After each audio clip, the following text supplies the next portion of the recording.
Bayangkan skenario ini. Kamu sudah mulai disiplin. Setiap bulan gaji masuk, kamu potong 20% buat tabungan. Kamu merasa sudah di jalur yang benar. Tapi setelah 1 tahun, 2 tahun, kamu melihat angka di rekeningmu dan menyadari sesuatu yang pahit. Uangmu bertambah, tapi harganya barang-barang naik lebih cepat. Akhirnya muncul pertanyaan besar, gimana caranya biar uang ini nggak cuma parkir, tapi benar-benar bekerja keras buat kita? Di internet, semua orang punya pendapatnya masing-masing. Ada yang bilang main saham biar cepat kaya. Ada yang bilang reksadana aja biar aman. Ada yang bilang deposito aja biar nggak pusing. Tapi jujur ya, dalam dunia keuangan nggak ada satu ukuran yang pas buat semua orang. Apa yang berhasil buat manajer perusahaan belum tentu berhasil buat kita yang baru mulai berjuang dari level staff. Hari ini, kita akan bedah 3 jalur utama investasi. Saham, reksadana, dan deposito secara blak-blakan. Kita akan bahas mana yang paling untung, tapi yang lebih penting, mana yang paling bikin kamu bisa tidur nyenyak di malam hari. Kita mulai dari yang paling familiar, deposito. Secara sederhana, deposito itu ibarat kamu meminjamkan uangmu ke bank untuk jangka waktu tertentu, dan bank janji kasih kamu bunga tetap. Di Indonesia, bunganya mungkin sekitar 3% sampai 5% per tahun. Kedengarannya aman kan? Memang aman. Ada LPS yang menjamin uangmu sampai 2 miliar. Tapi ada satu musuh yang sering kita lupakan, inflasi. Kalau bunga depositomu 4%, tapi harga beras dan bensin naik 5% setahun, artinya secara real, daya beli uangmu justru menurun. Deposito itu bukan tempat untuk menjadi kaya, tapi tempat untuk mengamankan uang agar tidak terpakai untuk jajan impulsif. Gaya Zek bilang, deposito itu seperti lari di tempat. Kamu nggak akan jatuh, tapi kamu juga nggak akan sampai kemana-mana dengan cepat. Cocok buat apa? Buat dana darurat atau uang yang mau kamu pakai 1 tahun lagi buat nikah atau bayar uang sekolah. Jangan taruh uang pensiunmu di sini kalau kamu ingin pensiun dini. Nah, kalau kamu merasa deposito terlalu lambat, tapi takut main saham sendirian, reksadana adalah jalur tengahnya. Di sini, uangmu dikumpulkan bareng investor lain dan dikelola oleh manajer investasi profesional. Mereka yang pusing mikirin mau beli saham apa atau obligasi mana, kamu tinggal terima hasilnya. Ada reksadana pasar uang yang stabil, ada reksadana pendapatan tetap yang cocok buat jangka menengah, sampai reksadana saham buat yang ingin untung lebih besar. Kelebihannya apa? Kamu bisa mulai dari 10.000 saja. Sangat inklusif buat kita yang gajinya terbatas. Tapi ingat, karena ada orang yang mengelolanya, ada biaya manajer investasi di sana.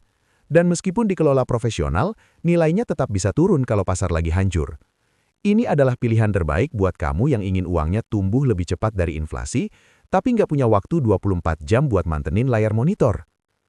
Sekarang kita masuk ke area high risk, high return, saham. Membeli saham artinya kamu membeli porsi kepemilikan sebuah perusahaan. Kalau perusahaan itu untung, kamu dapat dividen. Kalau harga sahamnya naik, kamu dapat capital gain. Ini adalah jalur tercepat untuk melipat gandakan uang. Kamu bisa untung 20%, 50%, bahkan ratusan persen dalam beberapa tahun.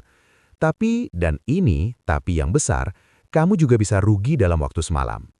Harga saham itu fluktuatif, dipengaruhi berita politik, ekonomi global, sampai rumor nggak jelas di grup WhatsApp.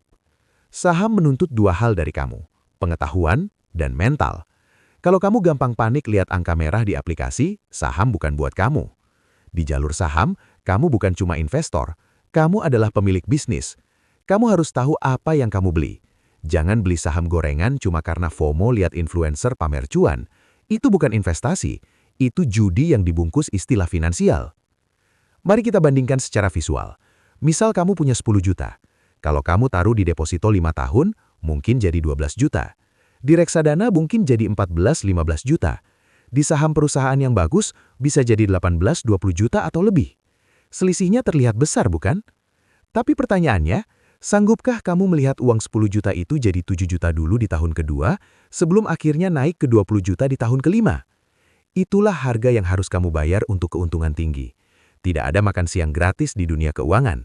Setiap persen keuntungan tambahan selalu dibarengi dengan resiko yang setara. Bagi kamu yang bergaji UMR, strateginya adalah diversifikasi. Jangan taruh semua telur dalam satu keranjang. Mungkin 50% di tempat aman, deposito atau reksadana pasar uang, dan 50% di tempat yang bisa tumbuh, saham atau reksadana saham. Dengan begitu kamu punya rem saat pasar lagi turun, tapi tetap punya gas buat mengejar impianmu. Di akhir video ini, aku ingin ingatkan satu hal yang lebih penting dari semua angka tadi. Investasi terbaik adalah lehar ke atas. Percuma kamu punya modal 100 juta kalau kamu nggak punya ilmu cara mengelolanya. Uang itu akan habis dalam sekejap di tangan orang yang nggak siap. Pilihan instrumen itu nomor 2. Nomor 1 adalah disiplin dan konsistensi. Mulailah dari apa yang kamu mengerti. Jangan malu kalau baru bisa mulai dari reksadana Rp10.000. Yang penting kamu sudah melangkah keluar dari zona nyaman. Tulis di kolom komentar, tipe investor seperti apa kamu? Si aman, deposito, si jalur tengah, reksadana, atau si berani, saham. Mari kita diskusi secara sehat tanpa menjatuhkan pilihan orang lain. Ingat, tujuan akhir kita bukan cuma jadi orang paling kaya di pemakaman nanti, tapi menjadi orang yang punya kebebasan waktu dan finansial selagi kita masih hidup. Sampai jumpa di video berikutnya. Dan mari terus tumbuhkan aset kita pelan-pelan.